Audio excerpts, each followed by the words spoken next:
Hello बच्चों, welcome to लक्ष्य academy. लक्ष्य एकेडमी हमारे इस यूट्यूब चैनल में आप सभी का स्वागत है। और आप जानते हैं कि हम आप लोगों के लिए पुनः एक बार फिर से एक नया सीरीज लेके आए हैं, है ना। नया सीरीज कहने का मतलब कि नए चैप्टर का, ठीक है, जिसका नाम क्या है आप लोग सभी जानते हैं कि 2020 सीरीज है। जो बच्चे नहीं देखे हैं उनके लिए मैं बता दूं कि ये जो सीरीज है इसमें क्या रहने वाला है कि हम लोग अभी शुरू किए हुए हैं, बाकी सारे सब्जेक्ट के होंगे। अभी हम लोगों ने शुरू किया है ज्योग्राफी का, जिसमें क्या है हर एक चैप्टर से आपके 20-20 क्वेश्चन रहेंगे। आपको क्या करना है कि आप अपना कॉपी और पेन लेके बैठ जाना है और हमारे साथ क्वेश्चन सोल्व करना है।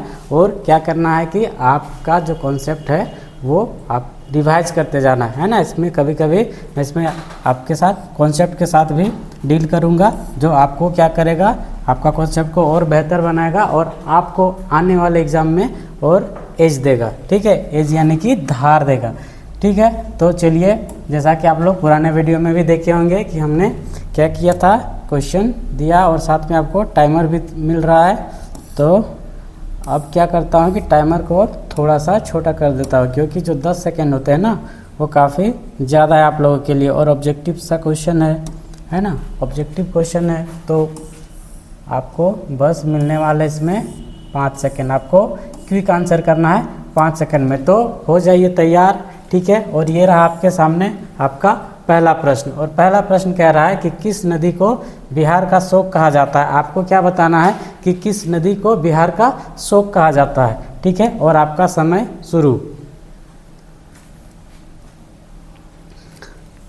चलिए, आप आंसर दे दिए होंगे और हमको पता है कि आप सही आंसर दिए होंगे, क्योंकि आप पढ़ने वाले विद्यार्थी हैं। तो चलिए, इसका जो आंसर है ना, आंसर क्या करना है कि आंसर आपको ये बताना है कि बिहार का शोक किस नदी को बोला जाता है। तो बिहार का शोक जो बोला जाता है वो कोसी नदी को बोला जाता है, ठीक है। और अब एक बोनस क्वेश्चन है कि आपको बताना है कि जो बंगाल का शोक किसे कहा जाता है। तो बंगाल का शोक आपका दामोदर नदी को कहा जाता है। देखिए, ये रहा आपका कोसी नदी, है ना। ये आपका देखिए, ये आपका हिमालय से निकलता है और आगे जाके गंगा से, बिहार में होते हुए गंगा से मिल जाता है, ठीक है। तो कोसी नदी आपका नेपाल हिमालय से निकलता है और गंगा नदी का एक ये भी क्या है, प्रमुख सहायक नदी है। बाकी नदियों की तरह कोसी नदी भी क्या है, गंगा नदी की प्रमुख सहायक नदी है। जैसे कि बाकी नदियाँ, जैसे कि आपकी घाघरा हो गई, गंडक, गोमती, है ना, इधर से टोन, इधर से सोन, है ना। यहाँ पे आपका देखिएगा हुगली नदी में आपको जाके दामोदर मिलता है, ठीक है, यमुना नदी। तो इसी तरह से आपका कोसी नदी भी है। चलिए, इसी के साथ अगला प्रश्न। और अगला प्रश्न आपका है कि गंगा नदी का उद्गम स्थल कौन सा है। आपको क्या बताना है कि गंगा नदी का उद्गम स्थल कौन सा है। आपके ऑप्शन से गंगोत्री ग्लेशियर, अमरकंटक, मानसरोवर और त्र्यंबकेश्वर है। चलिए, आपका समय शुरू हो चुका है। आप जल्दी जल्दी से इसका आंसर कीजिए कि इसका आंसर क्या होगा। और इसका जो आंसर होगा वो होगा कि गंगोत्री ग्लेशियर, ठीक है। इसका आंसर क्या होगा, गंगोत्री ग्लेशियर। ऐसे तो बोला जाता है, बोला क्या वैसे जाता ही है कि जो गंगोत्री ग्लेशियर है गोमुख के पास, है ना, वहाँ से भागीरथी नदी निकलती है। ये आपका भागीरथी नदी, और इधर से आपका अलकनंदा आती है, जहाँ पे एक देवप्रयाग में दोनों ये मिलते हैं। और इसके बाद इनका नाम क्या हो जाता है, गंगा हो जाता है ना। उससे पहले ये भागीरथी के रूप में बहती है और इधर से अलकनंदा नदी आती है और उसके संगम को भी क्या बोला जाता है, देवप्रयाग। और मिलने के बाद इसका नाम क्या हो जाता है, गंगा, है ना। तो चलिए अगले प्रश्न की ओर।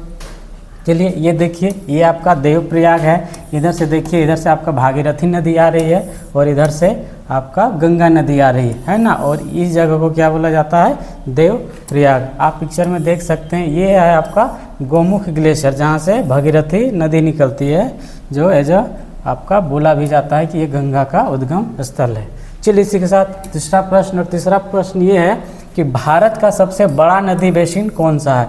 आपको क्या बताना है कि भारत का बड़ा नदी बेसिन, यानी ऑप्शन है आपके महानदी, ब्रह्मपुत्र, गंगा और कृष्णा। इन सबों में से आपको बताना है कि भारत का सबसे जो बड़ा नदी बेसिन है वो कौन सा है। और आपका समय समाप्त हो चुका है। तो चलिए, इसका जो आंसर होगा वो गंगा होगा। ठीक है। हम अगर इसकी हाइट की ओर देखते हैं, सॉरी इसकी लंबाई देखेंगे तो इसकी लंबाई कितना है 2525 किलोमीटर है। और ब्रह्मपुत्र की लंबाई देखेंगे तो ये लगभग क्या 29 किलोमीटर है।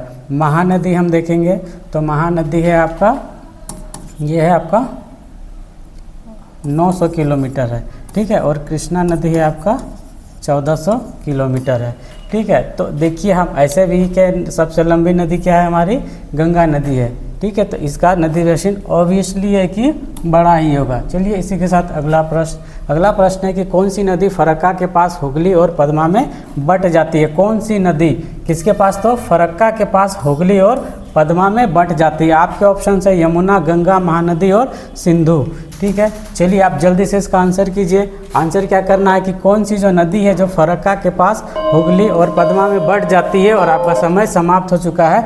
आशा करता हूँ कि आप इसका अच्छे आंसर दिए होंगे, ठीक है। तो इसका जो आंसर होगा वो क्या होगा, वो होगा गंगा नदी। गंगा नदी क्या है कि फरक्का के पास जाके हुगली और पद्मा में बट जाती है ना। ऐसे गंगा नदी आती है और एक सीधे चली जाती है आपका बांग्लादेश घुस जाती है, और एक आपका हुगली के नाम से इधर आपके भारत में रह जाती है, ठीक है। और पद्मा के नाम से ये बांग्लादेश में जाती है, मतलब कि पद्मा नाम से उनको बांग्लादेश में जाना जाता है, ठीक है। आप ये मैप से भी इसको समझ सकते हैं कि ये देखिए ये रहा आपका बांग्लादेश, इधर आपका बांग्लादेश है, ये गंगा नदी इधर से आ रही है, और ये है आपका फरक्का बैराज, है ना। इसमें क्या है कि ये नदी इधर जा रही है। उसके बाद ये देखिए यहीं से गंगा नदी यहाँ से कहाँ जा रही है, तो ये बन रही है यहाँ पे हुगली नदी बन रही है। आप इसको यहाँ से भी समझ सकते हैं कि ये देखिए ये गंगा नदी आ रही है, ये है आपका फरक्का बैराज है, और इधर वो बांग्लादेश पद्मा के नाम से एंट्री कर रही है, और इधर ये हुगली नदी कोलकाता में घुस रही है, ठीक है। तो चलिए बच्चों आपको समझ में आया होगा, आप देख लिए होंगे कि कहाँ पे है, ठीक है। चलिए अगले प्रश्न की ओर। और अगला प्रश्न है आपका कि पेड़ की शाखाओं जैसे जल निकासी स्वरूप कहलाता है। क्या है, पेड़ की शाखाओं जैसे जल निकासी स्वरूप कहलाता है, ठीक है। आपके ऑप्शन है रेडियल, ट्रेलिस, ध्रुमाकृतिका और अभिकेंद्रीय। तो क्या है इसका आंसर, आप दे दिए होंगे। तो इसका आंसर क्या है, ध्रुमाकृतिका, है ना। इसमें क्या होता है कि जैसे कि आपका ये ढलान है ना, ढलान है, इसमें जो पेड़ आती है तो वो क्या होती है ढलान की ओर नीचे बहती है ना। ये आपका मान लीजिए कि ढलान है, तो इसमें जो नदियां हैं वो जितने भी मिलते हैं और तो देखिए ये नदियां और ढलान की ओर बहती है और नीचे गिर जाती है। तो देखिए ये क्या एक पेड़ की शाखा जैसा आकृति बनाता है ना, इसीलिए जिसको क्या बोला जाता है, ध्रुमिका बोला जाता है। तो पेड़ की शाखाओं जैसा जल निकासी स्वरूप क्या कहलाता है, तो ध्रुमाकृतिका कहलाता है, ठीक है। चलिए हम थोड़ा इसको डिटेल से देख लेते हैं कि क्या होता है ध्रुमाकृतिका। तो पेड़ की शाखाओं जैसा जल निकासी स्वरूप क्या कहलाता है, तो ध्रुमाकृतिका कहलाता है। यह प्रतिरूप तब बनता है जब नदी अपनी सहायक नदियों के साथ ढलान का अनुसरण करती है, जैसा मैंने अभी बताया था, जिससे क्या होता है कि पेड़ के जैसा जाल बनाता है, ठीक है। इस प्रकार जल का निकासी पैटर्न नदी और उसके सहायक नदियाँ एक पेड़ की शाखाओं की तरह दिखाई देता है। दूसरा आपका एक है रेडियल पैटर्न है ना, रेडियल। इस पैटर्न में क्या होता है कि नदियाँ एक केंद्रीय बिंदु से, जैसे कि देखिए एक केंद्र बिंदु है, ठीक है, यहाँ से नदियाँ क्या है चारों तरफ गिरने लगती है। तो ये जो पैटर्न बनाता है इसको बोलते हैं रेडियल पैटर्न। उसके बाद नेक्स्ट है आपका ट्रेलिस है। इसमें क्या होता है, इस पैटर्न में क्या होता है, सहायक नदियाँ लगभग 90 डिग्री पर मुख्य धारा से मिलती है, जिससे एक जालीदार संरचना बनती है। जैसे कि आप देख सकते हैं यहाँ पे ये इमेज में देख सकते हैं कि ये नदियाँ गई और ये जो नदियाँ हैं वो क्या है, इस पे लगभग 90 डिग्री की कोण पे इस नदी से मिल रही है ना। और ये क्या बनाती है, जालीदार संरचना बनाती है, जिसको क्या बोला जाता है, ट्रेलिस बोला जाता है। नेक्स्ट है आपका अभिकेंद्र, जिसको सेंट्रीपिटल बोलते हैं इंग्लिश में। यह रेडियल पैटर्न के विपरीत होता है ना। रेडियल में क्या होता है, ऊपर से नीचे गिरता है, लेकिन जहाँ पे यहाँ क्या होता है कि एक केंद्र बेसिन में एकत्रित होते हैं, यानी कि नदियाँ क्या होती है बहुत जगह से आती है और एक केंद्रीय बेसिन में वो क्या है एकत्रित हो रही है। तो इस तरह के पैटर्न को क्या बोला जाता है, इस तरह के पैटर्न को बोला जाता है अभिकेंद्रीय, यानी कि सेंट्रीपिटल बोला जाता है, ठीक है। तो चलिए आपको समझ में आया होगा आशा करते हैं। और इसी के साथ अगला प्रश्न, और अगला प्रश्न है आपका कि किस नदी तंत्र में भारत का सबसे अधिक सहायक नदियां हैं। कौन सी नदी तंत्र में भारत की सबसे अधिक सहायक नदियां हैं, आपको ये बताना है। गोदावरी, गंगा, कृष्णा या फिर महानदी। और आपका समय शुरू हो चुका है। ठीक है, आप आंसर जल्दी जल्दी कीजिए और अपने कॉपी में भी लिखिए और आप अपना स्कोर ज़रूर से कमेंट कीजिए। ठीक है, आप 2020 के मैच में कितना स्कोर कर रहे हैं। किस नदी तंत्र में भारत की सबसे अधिक सहायक नदियाँ हैं, तो ऑब्वियसली बात है इसका आंसर क्या होगा, गंगा नदी होगा, है ना। क्योंकि गंगा नदी क्या है, सबसे यहाँ पे लंबी नदी है। हम ऐसे भी जानते हैं कि भारत की सबसे लंबी नदी क्या है, गंगा नदी है। चलिए इसी के साथ अगला प्रश्न, क्वेश्चन नंबर 7। इसमें क्या है कि राजस्थान में बहने वाली मौसमी नदी कौन सी है। आपको क्या बताना है, मौसमी नदी के बारे में बताना है, और वो भी कहाँ बह रही है, तो राजस्थान के बारे में। आपके पास ऑप्शन है चंबल, लूनी, बेतवा या फिर साबरमती। और आपका समय शुरू हो चुका है, तो जल्दी जल्दी से आप कमेंट कीजिए, आप आंसर लिखिए और आपका समय समाप्त हो चुका है। तो इसका जो आंसर होगा वो आपका होगा लूनी नदी होगा, है ना। लूनी नदी क्या है, एक राजस्थान में एक मौसमी नदी है। ठीक है, आपका साबरमती नदी भी उधर से ही निकलता है। जैसे कि आप सुने होंगे अरावली, तो अरावली जो माउंटेन है, अरावली जो पर्वत है, उसके पश्चिम साइड से साबरमती निकलती है। लेकिन क्या है कि वो एक मौसमी नदी नहीं है। ठीक है, चलिए देखते हैं कि ये देखिए, ये रहा आपका लूनी नदी, है ना। ये कहाँ से निकलती है, अरावली में निकलती है और आगे जाके कच्छ में ये विलुप्त हो जाती है। ठीक है, तो इसका देखिए कि जो लूनी नदी है, राजस्थान में बहने वाली मौसमी नदी लूनी नदी है। ये अरावली पर्वतों के श्रृंखला से निकलती है और थार रेगिस्तान से गुजरती हुई कच्छ के रन में जाके समाप्त हो जाती है ना। यानी कि वो क्या है, वो अरब सागर में नहीं गिरती है और कहाँ पे समाप्त हो जाती है, रन ऑफ कच्छ में समाप्त हो जाती है। ठीक है, यह एकमात्र क्या है, प्रमुख मौसमी नदी है। किसका, तो राजस्थान का, है ना, जो रेगिस्तानी इलाकों से होकर बहती है। ठीक है, अब देखते हैं चंबल नदी। ये क्या होता है, ये एक 12मासी नदी है जो यमुना नदी की सहायक नदी है। तो ये एक्स्ट्रा इन्फॉर्मेशन भी आपको वीडियो पॉज करना है, अभी नहीं, मतलब आप फिर से इसको दोबारा देखिएगा, तभी वीडियो को पॉज करना है और आपको ये लिखते जाना है, ये नोट्स आपको बनाते जाना है ना। इसमें क्या है, इसमें जो एक्स्ट्रा इन्फॉर्मेशन दिया जा रहा है आपको ऐड ऑन करते जाना है अपने नोट्स में। तो ये जो चंबल नदी है वो क्या है कि एक ये 12मासी नदी है जो यमुना नदी की सहायक नदी है। तो चंबल नदी किसकी सहायक नदी है, यमुना नदी की। ठीक है, फिर अगला ऑप्शन था आपका बेतवा। तो बेतवा भी क्या था, बेतवा भी चंबल नदी की सहायक नदी है और वो जो बेतवा नदी है वो मध्य प्रदेश से बहती है। ठीक है, आपका फोर्थ ऑप्शन जो साबरमती, तो ये भी क्या था, राजस्थान की अरावली से निकलता है, लेकिन क्या है, वो एक 12मासी नदी था, इसीलिए जो ऑप्शन होगा वो आपका लूनी नदी होगा। तो समझ में आया बच्चों। तो चलिए अगला क्वेश्चन अटेम्प्ट कीजिए। ठीक है, और अगला क्वेश्चन है आपका कि प्रायद्वीपीय नदियां आमतौर पर होती है। अब इसमें बताना है, आप दो तरह की नदियां पढ़े होंगे, प्रायद्वीपीय नदियां और हिमालयी नदियां। तो आपको क्या बताना है इसमें कि इसके बारे में बताना है कि प्रायद्वीपीय नदियां जो होती है वो आमतौर पर कैसी होती है, 12मासी होती है, मौसमी होती है, दोनों होती है, या फिर इनमें से कोई नहीं होती है। तो जल्दी से आप आंसर दीजिए, शायद आप आंसर कर चुके होंगे कि इसका आंसर क्या होगा। ठीक है, तो चलिए आप देखते हैं कि आप कितना करेक्ट है। तो इसका जो आंसर होगा वो प्रायद्वीपीय नदियाँ आमतौर पर क्या होती है, मौसमी नदियाँ होती है, यानी कि सीजनल रिवर होती है। ये सीजन पर डिपेंड करती है, सीजन पर निर्भर करती है, मानसून पर निर्भर करती है ना। इसीलिए क्या है, ये आपकी मौसमी नदियाँ हैं। ठीक है, ज़्यादातर होती है, बट कुछ कुछ नदियाँ होती है, जैसे वेस्टर्न घाट से कुछ एक आध नदी निकलती है, वो सीजनल रिवर नहीं होती, क्या होती है, वो सीजन पर डिपेंड नहीं करती है। ठीक है, आपका नेक्स्ट क्वेश्चन है कि नमामि गंगे, सुने होंगे आप नमामि गंगे के बारे में। ठीक है, जो रिसेंट जो मोदी हमारे से पीएम मोदी हैं, उनके गवर्नमेंट ये इनिशिएट किए थे नमामि गंगे। तो इनका जो था वो किससे संबंधित है, वो जो कार्यक्रम था वो किससे संबंधित था, सिंचाई से, नदी की सफाई व संरक्षण से, या बांध निर्माण से, या फिर नदी जोड़ योजना से। चलिए इसका आंसर कीजिए कि नमामि गंगे कार्यक्रम किससे संबंधित है। और आपका समय समाप्त हो चुका है। तो इसका जो आंसर होगा वो क्या था, नदी सफाई व संरक्षण से, यानी कि ऑप्शन बी नमामि गंगे आपका रिलेटेड है सफाई और संरक्षण से। इसी के साथ 10वां प्रश्न, और 10वां प्रश्न कह रहा है कि निम्न में से कौन सी हिमालय नदी नहीं है। आपको क्या बताना है कि हिमालय नदी नहीं है, और ये जो नहीं वर्ड है ये बहुत ही खतरनाक वर्ड होता है। ठीक है, आपको ध्यान से प्रश्न देखना है और सॉल्व करना है। ठीक है, जहाँ पे नहीं दिखा आपको क्या है, आपको अलर्ट हो जाना है। ठीक है, तो देखिए आपका ऑप्शन क्या है, आपका ऑप्शन है सिंधु, ब्रह्मपुत्र, नर्मदा और गंगा है, और आपका समय शुरू हो चुका है। आपको क्या बताना है कि इनमें से कौन सी हिमालय नदी नहीं है।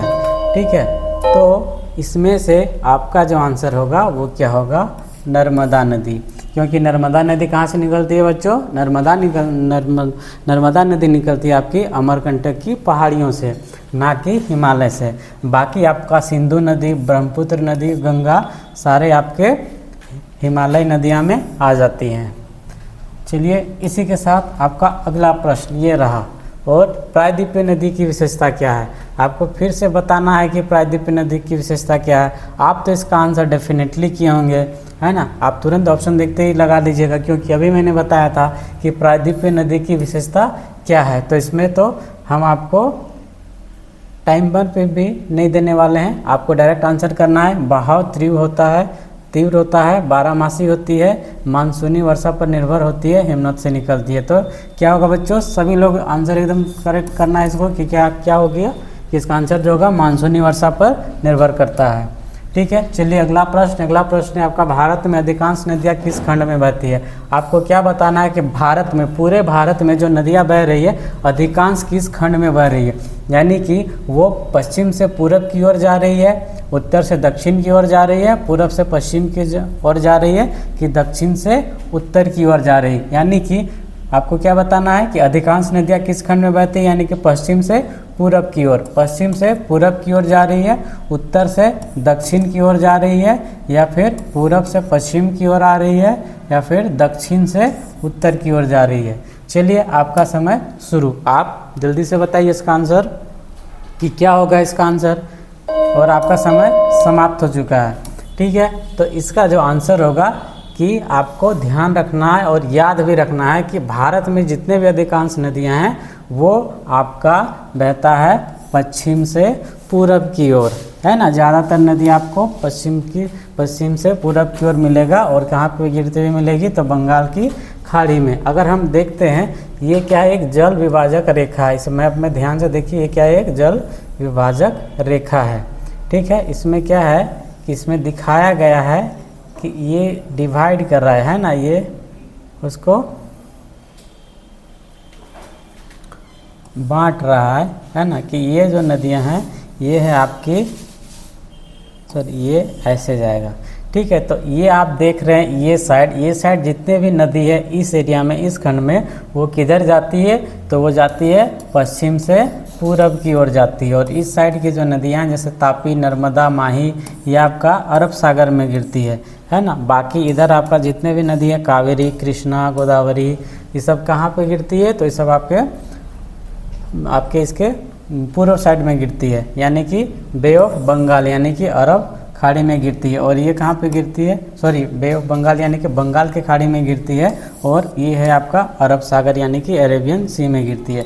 तो उसका आंसर क्या होगा कि जो जितनी भी नदियाँ हैं वो कहाँ जाती है, तो पश्चिम से पूर्व की ओर जाती है। चलिए इसी के साथ 13 नंबर क्वेश्चन, आपको इसमें क्या बताना है कि जो कौन सी नदी है वो पश्चिम बंगाल में डेल्टा बनाती है।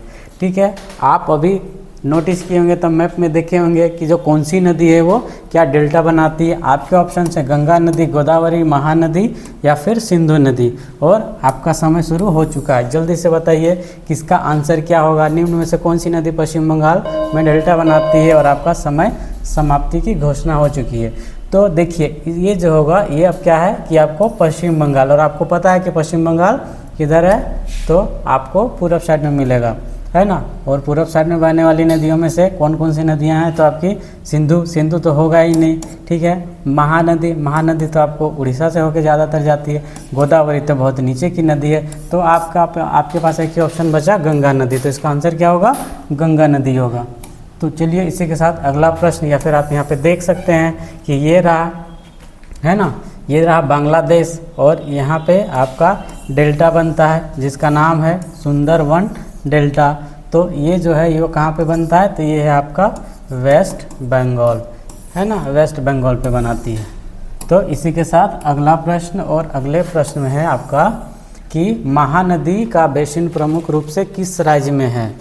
अभी तो मैंने शायद इसका आंसर बता दिया कि महानदी का बेसिन प्रमुख किस राज्य में, फिर भी चलिए आप इसको बताइए कि कहाँ पे है। आपका ऑप्शन है पंजाब, उत्तर प्रदेश, उड़ीसा और गुजरात। आपको क्या बताना है कि महानदी का जो बेसिन प्रमुख रूप से किस राज्य में स्थित है, और आपका समय समाप्त। तो इसका जो आंसर होगा वो क्या होगा, ये उड़ीसा होगा। अभी मैंने तुरंत ही बताया था।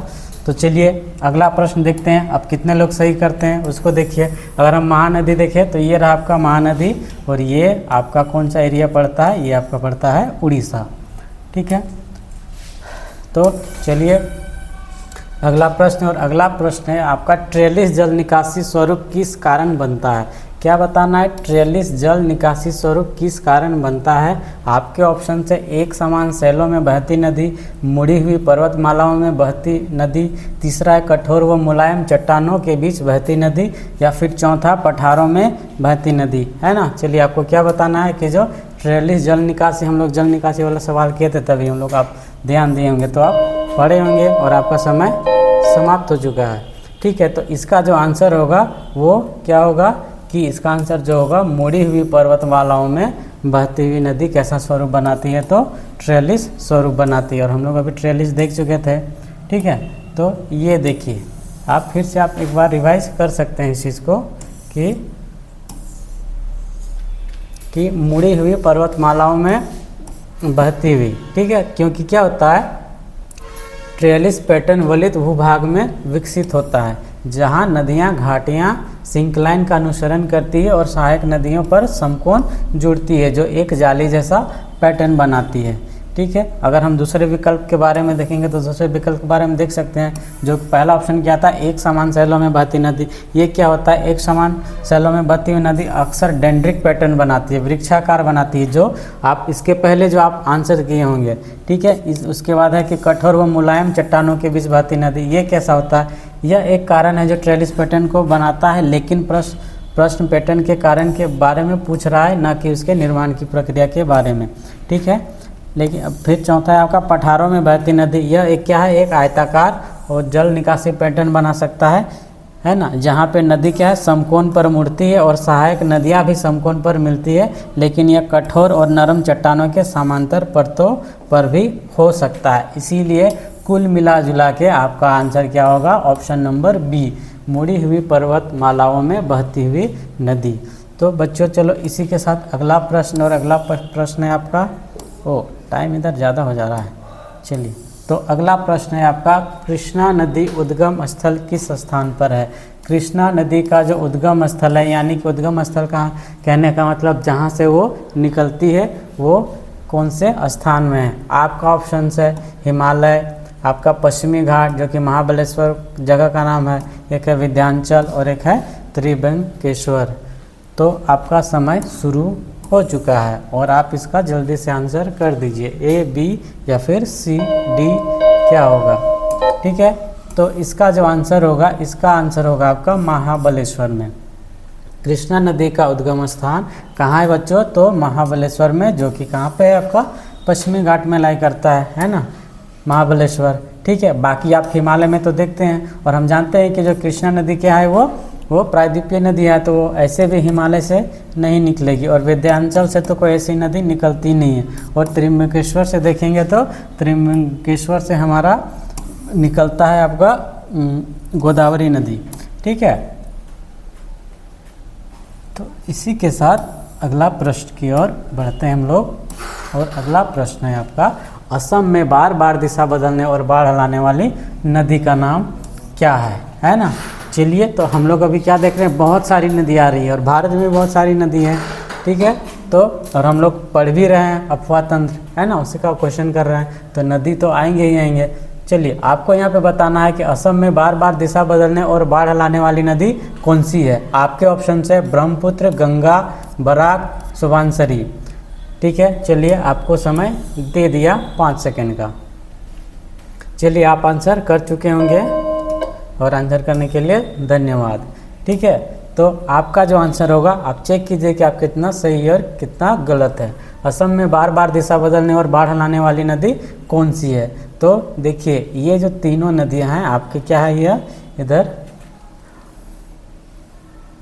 4, हाँ देखिए इधर ब्रह्मपुत्र, गंगा, बराक और सुबनसिरी। हम देखेंगे तो हमको पता चलेगा कि जो सुबनसिरी है वो क्या है, वो ब्रह्मपुत्र की सहायक नदी है और गंगा नदी तो असम जाती ही नहीं है, तो ये ऑप्शन तो ऐसे ही चला जाएगा। और बराक नदी है, बराक नदी तो आपका नीचे नीचे नीचे जो मिजोरम है, त्रिपुरा है, वो साइड से आपको ये बराक नदी मिलेगा। तो आपका आंसर क्या हो जाएगा, ब्रह्मपुत्र नदी, है ना। तो ब्रह्मपुत्र नदी भी क्या अपनी दिशा बदलती है और बाढ़ लाने का काम करती है। चलिए थोड़ा सा डिटेल से देख लेते हैं ब्रह्मपुत्र के बारे में। ब्रह्मपुत्र क्या है, एक सीमा पार नदी है, यानी कि ब्रह्मपुत्र नदी एक सीमा पार से आती है। सीमा पार करने का मतलब कि बियॉन्ड द बॉर्डर, है ना, बॉर्डर पार से आती है। और हम लोग देखे थे कि हिमालय से निकलती है, जो अपनी तेज धारा मानसून के दौरान आने वाली विनाशकारी बाढ़ के लिए जानी जाती है। ठीक है, यह नदी अपनी तेज धारा और बार बार आने वाली बाढ़ के कारण खूब ख्यात है ना। ये भारी मात्रा में असम में तबाही मचाती है। आप देखते होंगे कि असम में बाढ़ आ गया तो सबसे ज़्यादा रोल किनका होता है, सबसे ज़्यादा रोल क्या, बाढ़ लाने वाली नदी यही है, ब्रह्मपुत्र नदी। और अब देख लेते हैं कि उसकी अन्य सहायक नदियाँ कौन कौन सी है। तो सुबनसिरी जैसे कि बताया था, और बराक क्या है, वो बाढ़ में भी ये दोनों का योगदान करती है ना। ये क्या है, उसकी सहायक नदियाँ जो कि बाढ़ में ब्रह्मपुत्र का योगदान करती है। ठीक है, आपका भौगोलिक कारण अगर हम देखेंगे तो असम में अधिक वर्षा और नदी में गाद से भरे अवसादों की उपस्थिति भी बाढ़ समस्या को बढ़ाती है ना। काफ़ी वर्षा भी होता है असम में, तो जो कि क्या है, बाढ़ समस्या को और बढ़ा देता है। ठीक है, चलिए आपका 18 नंबर प्रश्न यानी कि 18वां प्रश्न ये कह रहा है कि वाटर शेड यानी कि जलागम किस पर केंद्रित होता है। तो आपको क्या बताना है कि जो जलागम है वो किस पर केंद्रित होता है। जलागम जिसको इंग्लिश में वाटर शेड बोला जाता है, इसको इंटरचेंजेबली कभी कभी वाटर शेड की जगह ड्रेनेज बेसिन भी यूज होता है, लेकिन होता दोनों का कॉन्सेप्ट वही है। तो आपको इसमें क्या बताना है कि वह किस पर केंद्रित होता है, नदी की लंबाई पर, नदी का जल ग्रहण क्षेत्र पर, या फिर जल मात्रा, या फिर गति पर। चलिए आपका समय शुरू हो चुका है और आप इसका जल्दी से आंसर कीजिए हम लोग। चलिए तो इसका जो आंसर होगा, इसका आंसर होगा नदी का जल ग्रहण पर। देखिए बच्चों, वाटर शेड क्या होता है कि बारिश की बूंदें आप कह सकते हैं, बारिश से हुई पानी जो भी आता है, या फिर दूसरी नदी, जैसे कि देखिए आपका मेन नदी है, ठीक है, मुख्य नदी है, यहाँ पे इसकी ये सहायक नदियाँ हैं। ठीक है, ये इसकी सहायक नदियाँ हैं। तो ये जो जितना पानी लेके एक जगह कहीं पे गिराती है, तो वो जहाँ जितना एरिया से वो पानी लाती है वो क्या कहलाता है, वो उसका जल ग्रहण क्षेत्र कहलाता है। यानी कि ये जो मुख्य नदी है, मेन रिवर है, वो जहाँ से जल को संग्रह करके लाती है और एक जगह गिराती है, इसी को क्या बोला जाता है, इसको बोला जाता है जल ग्रहण क्षेत्र, है ना। तो चलिए हम यहाँ से भी समझते हैं कि पहले तो देखिए कि जल ग्रहण क्षेत्र क्या है। तो यह भूमि का वह क्षेत्र है जहाँ पे वर्षा का सारा पानी बहकर एक सामान्य बिंदु, जैसे कि नदी हो गया, झील हो गया, महासागर हो गया, में आके वो मिल जाता है। जैसे कि देखिए ये है आपका मेन नदी, है ना, ये है आपका मेन नदी, और आप सहायक इधर से देख रहे हैं, इधर से क्या है, इसकी सहायक नदियाँ इधर से आ रही है ना। तो ये जो एरिया है, ये यहाँ से वो पानी मिला दी यहाँ पे आके, तो ये जो एरिया है, ये जो आप एरिया देख रहे हैं, ये क्या कहलाता है, आपका जल ग्रहण क्षेत्र कहलाता है ना। ठीक है, यहाँ पे वो मुहाना पे आके गिरा देती है, ये आपके ट्रिब्यूटरी है, यहाँ से आपका नदी निकल रहा है, तो वो क्या कहलाता है, वो वाटर शेड कहलाता है, यानी कि जलागम कहलाता है। ठीक है, चलो इसी के साथ अगला प्रश्न, क्वेश्चन नंबर 19, और आई होप आप अपना स्कोर देख रहे होंगे कि आप कितने पानी में हैं। तो चलिए अगला प्रश्न है कि कौन सी नदी समुद्र में मिलने से पहले अनेक वितरकों में बट जाती है। इसमें आपको बताना है कि भारत की ऐसी कौन सी नदी है जो समुद्र में मिलने से पहले वितरकों में बट जाती है, यानी कि जैसे कि ये आपका समुद्र है, ठीक है, तो यहाँ मिलने से पहले वो क्या हो जाती है, अलग अलग वितरकों में ये नदियाँ बट जाती है। इस नदी के बारे में बताना है कि ऐसी कौन सी नदी है, और आप इसका आंसर सही दिए होंगे, हमको पता है। और आपका समय समाप्त हो चुका है। तो इसका जो आंसर होगा वो होगा गंगा, गोदावरी, नर्मदा या फिर कावेरी। तो इसका जो आंसर होगा या फिर वो होगा गंगा नदी। गंगा नदी क्या है कि वो समुद्र में मिलने से पहले वितरकों में बट जाती है। हम यहाँ मैप से भी देखेंगे, ये देखिए, ये है आपका, ये रहा गंगा नदी, है ना, ये आपका गंगा नदी है। अब देखिए यहाँ पे ये बांग्लादेश में उधर चली जाती है यहाँ से, फिर यहाँ से देखिए ये जो गिर रही है, देखिए कितने सारे वितरकों में वो बटी हुई है ना। तो इसका आंसर क्या होगा, गंगा नदी। गंगा नदी अपने मुहाने पर पहुँचने से पहले बंगाल की खाड़ी में कई वितरिकाओं में बट जाती है, जिससे एक बड़ा डेल्टा बनता है। और हम लोग जानते हैं कि विश्व का सबसे बड़ा डेल्टा क्या है बच्चों, सुंदरवन है, जो कि कैसे बनता है, तो वो बनता है आपका गंगा और ब्रह्मपुत्र नदी के मिले हुए डेल्टा से। और चलिए ये रहा आपका 2020 का अंतिम प्रश्न, क्वेश्चन नंबर 20।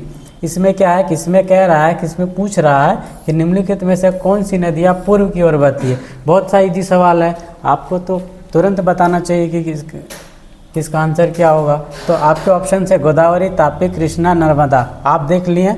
चलिए आपके ऑप्शन है, क्या ये ए बी सी तीनों है, यानी कि ए बी सी, या फिर केवल ए और बी है, ए और बी, या फिर केवल बी और डी है, बी और डी, या फिर केवल ए और डी है। तो चलिए आपका समय शुरू हो चुका है और ये रहा आपका अंतिम प्रश्न इस सीरीज का, आज के चैप्टर का है, नॉट द सीरीज। तो इसका जो होगा आंसर वो आपका होगा, देखिए गोदावरी जो है, गोदावरी किधर बहती है, तो वो ये साइड बहती है, यानी कि वो बंगाल के खाड़ी में गिरती है। तापी नदी है वो आपकी अरब सागर में गिरती है। कृष्णा नदी फिर वो बंगाल के खाड़ी में जाके गिरती है। और नर्मदा नदी है वो गिरती है आपकी अरब सागर में। तो आपका आंसर क्या होगा, बी और डी होगा। बी और डी किस में है, तो ऑप्शन नंबर 3 में होगा।